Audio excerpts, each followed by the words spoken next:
baroota darbanii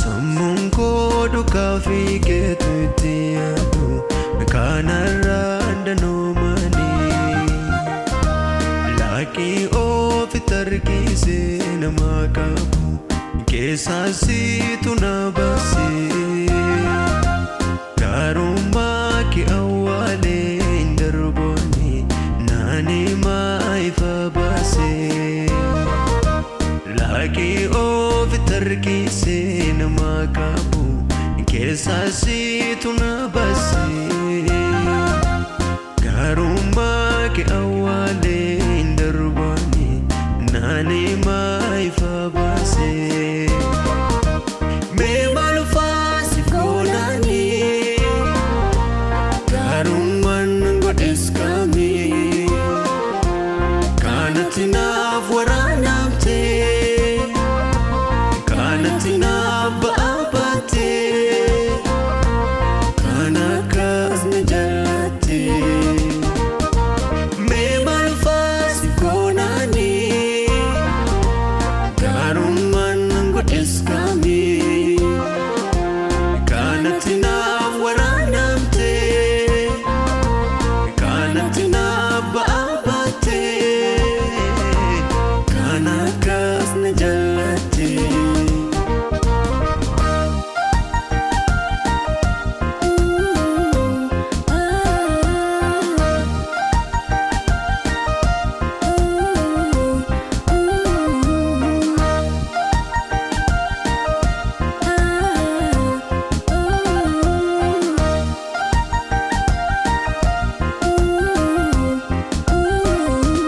Fiitee laafaan keenya kaasuu keettaara galfinkoo keessi koo aara galfaate dhufee jetteetti lubbuun koo. Fiitee laafaan keenya kaasuu keettaara galfinkoo keessi koo aara galfaate dhufee jetteetti lubbuun koo. Ati mucaa isheen dagatti gargaarsi ishee dangaa qaba anaafuu tuuti nimmiini eenyuutu harka na qaba. Ati mucaa isheen dagatti gargaarsi ishee dangaa qaba anaafuu tuuti dirmanne eenyuutu harka na qaba.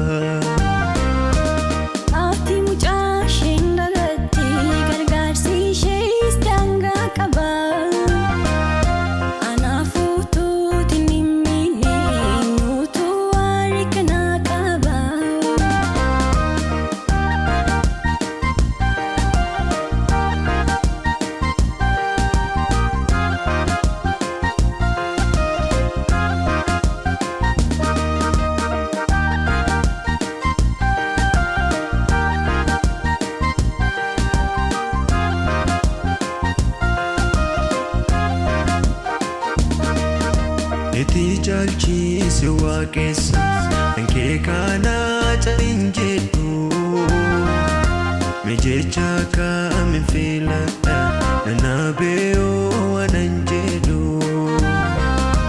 Eti jalchise si farsa ankee kana caliin jedhu mijecha kaamin filadha nanabeeyoo waanan jedhu. Waa'een kee kan dubbatamu seenaa hedduun gola qaba hundumaan gaafte na dhufte lubbuu kolchite gaggaba. Waa'een kee kan dubbatamu seenaa hedduun gola qaba hundumaan gaafte na dhufte lubbuu kolchite gaggaba.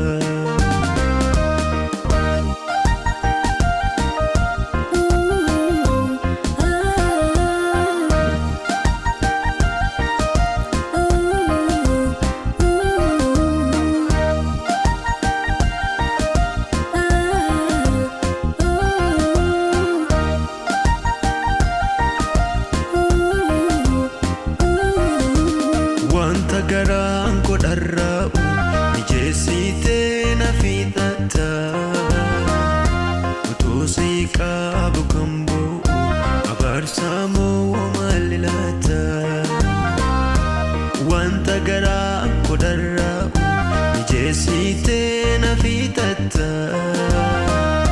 utuu seeqaa kan bu'u abaarsaa moo maal laata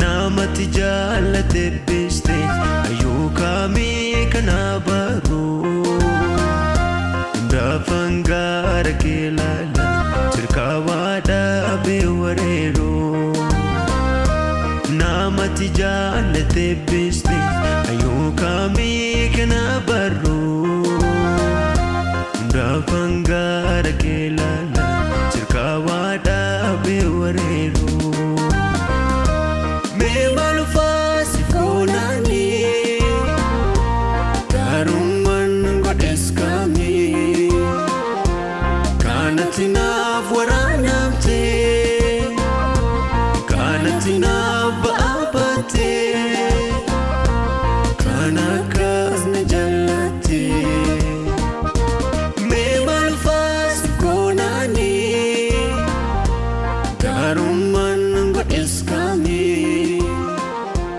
kanatti naaf waraanamtee kanatti naaf ba'aabattee